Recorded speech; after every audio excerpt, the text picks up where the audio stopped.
Welcome back to News Watch 12 this morning. We're going to toss it over to Storm Watch 12 meteorologist Josh Colbreth over in the Weather Center. Josh, another day.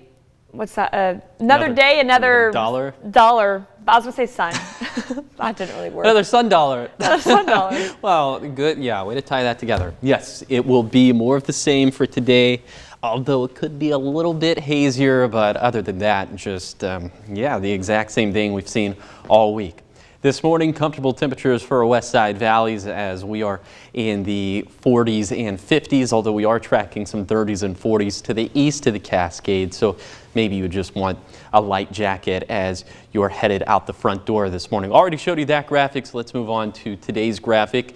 We will be in the upper 70s to the east of the Cascades, middle 80s for our west side valleys, and then middle 60s along the coast in Curry County, which puts us about 5 degrees below average for this time of the year. Now, speaking of the haze, where it'll be today will be for inland spots, but I think it's going to be pretty light, and I don't think that reductions in air quality should be too significant, except for in those areas immediately downwind of some of the fires. Breezes today will come out of an assortment of directions out of the north along the coast, but mainly out of the west and southwest for inland spots. Those winds could gust between 20 to 25 miles per hour, so nothing too significant there. And then for late this evening, the winds will calm down. The haze will still be pretty widespread, but again, we're not expecting air quality reductions that'll be too impactful.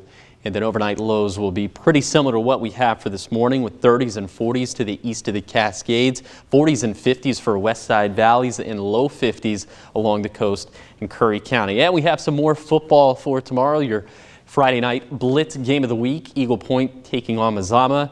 At kickoff should be some pretty nice weather in the low 80s by halftime, feeling even better near 75 degrees. But at that point, the sun will be dipping below the horizon, so you might feel a little bit of a briskness in the air.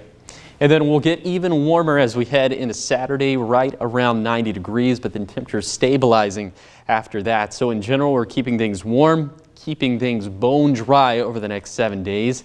And that means that fire weather impacts are about to go back up to elevated starting on Monday. And this means a couple different things. Number one, this means that there's going to be a low wind threat for new fires to start and spread. And number two, this means that some of those fires down in Siskiyou County and Del Norte County and Josephine County, well, they could start to flare up again. And we're already seeing them flare up, so I think that is only going to get compounded over the next 7 days. Here's the 7-day forecast for the coast. We'll have some good air quality for today, plenty of sunshine, a little bit more in the way of marine layer clouds for Friday and Saturday, and then getting a little bit warmer into the weekend.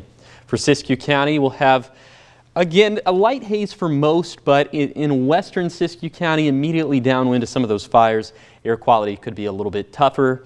And other than that, sunshine, warm temperatures, middle to upper 80s. And then for the basin, we'll also just see some light haze. High temperatures hovering within a couple degrees of 80 degrees over the next week, so not a lot of movement there.